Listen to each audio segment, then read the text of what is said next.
A recent upload of a video from Chase Jarvis, one of my heroes of photography, really got on my tits. Let me explain.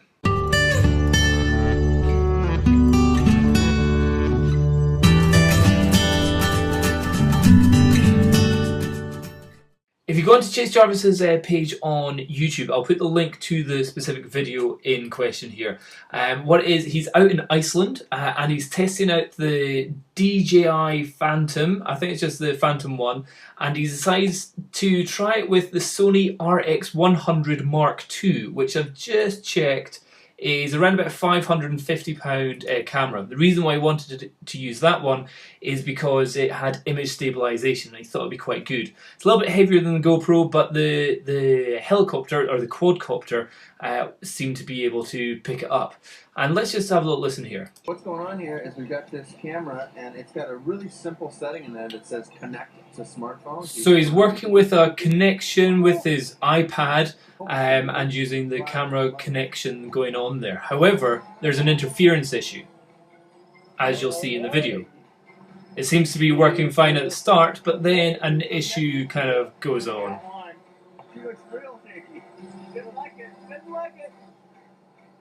Yeah, it's connected. So they're losing connection, the camera's all shaky, is going all over the place. It's not really working too well. Then he goes for a second go here, and what happens here is it seems to be taken off better. They've duct taped it together, says it's a bit more stable, and then for some reason he heads over to the water. Over freezing cold water.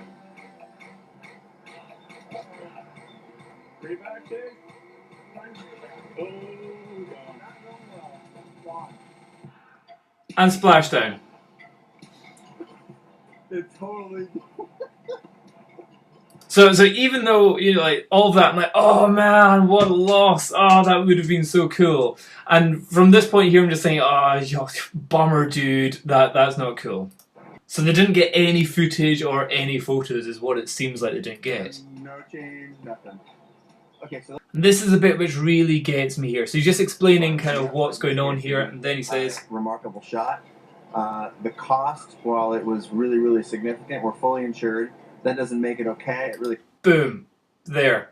That was it. I was just like, right, okay. So the cost was really, really significant. An expensive camera, an expensive quadcopter, and obviously all the footage which they had on it already. But then he goes, oh, but we're fully insured.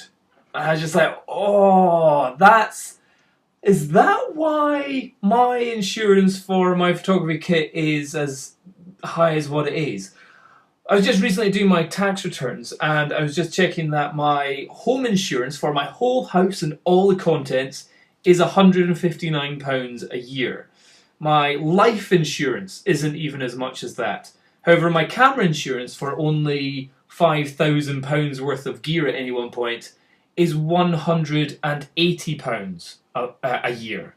So for £5,000 worth of camera equipment, it costs me more to insure than it does for my whole house and all the belongings inside. And Chase Jarvis, person here who potentially is making huge amounts of money and can happily afford these things on the back of his hand. In fact, he probably doesn't even need to buy them. He just gets them given to him for the advertising that is created by him just using it.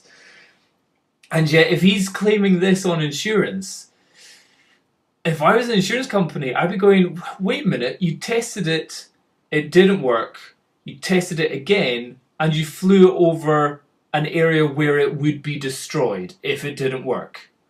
You know, if he'd had a perfect run, if it had been flying perfectly on land above safe area, and it was working absolutely fine, and he went over the water and it went crazy and crashed, fine, fair dues.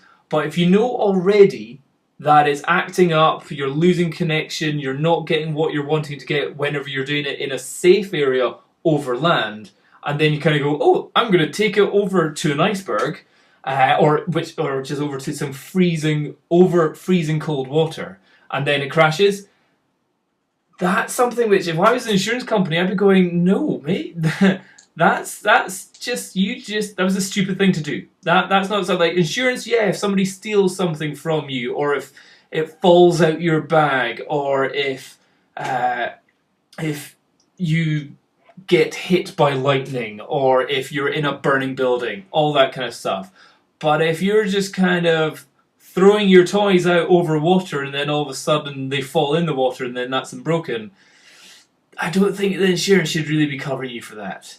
So, again, props to him for trying to get a cool shot, but kind of lost a bit of respect for doing something which inevitably ended up losing over £1,000 worth of gear when he didn't have evidence that that could have worked in the first place.